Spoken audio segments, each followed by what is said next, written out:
அண்மை செய்தியாக பார்த்து வருகிறோம். மறைந்த முதல்வர் ஜெயலலிதா செலுத்த வேண்டிய வருமான வரி பாக்கியை வட்டியுடன் செலுத்தாவிட்டால் சொத்துக்கள் ஏலம் விடப்படும் என்று வருமான வரித்துறை தெரிவித்திருக்கிறது. அந்த அண்மை செய்தியை பார்த்து வருகிறோம். ஜெயலலிதா செலுத்த வேண்டிய வருமான வரி பாக்கியை வட்டியுடன் செலுத்தாவிட்டால் அவரது சொத்துக்கள் ஏலம் விடப்படும் என்று வருமான வரித்துறை சென்னை உயர்நீதிமன்றத்தில் தெரிவித்திருக்கிறது. அது தொடர்பான அந்த அண்மை செய்தியை பார்த்து வருகிறோம். விவரங்களோடு இணைகிறார் எமது செய்தியாளர் மதியழகன். வணக்கம். இந்த வழக்கு தொடர்பான முழு விவரம். மறைந்த முதலமைச்சர் ஜெயலலிதாவுக்கு எதிரான வருமான வரி பாக்கி 13 கோடி ரூபாயை செலுத்த கோரி அவரது சட்டப்பூர்வ வாரிசாக அறிவிக்கப்பட்டுள்ள தீபாவுக்கு வருமான வரித்துறை நோட்டீஸ் அனுப்பியது.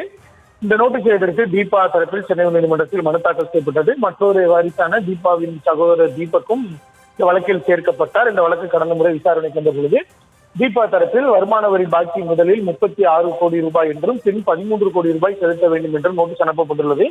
சரியான தொகையை தெரிவித்தால் செலுத்த தயாராக இருப்பதாகவும் தெரிவிக்கப்பட்டது. இதையடுத்து வரி பாக்கி குறித்து பதில் மனு தாக்கல் செய்ய வருமான வரித்துறைக்கு உத்தரவிட்ட உயர்நீதிமன்றம் அதுவரை வரி பாக்கி வசூல் நடவடிக்கைகளை நிறுத்தி வைக்கும்படியும் உத்தரவிட்டிருந்தது. இந்த நிலையில் வருமான வரித்துறை சார்பில் ஜெயலலிதா செலுத்த வேண்டிய வரி பாக்கி குறித்து பதில் மனு தாக்கல் செய்யப்பட்டுள்ளது.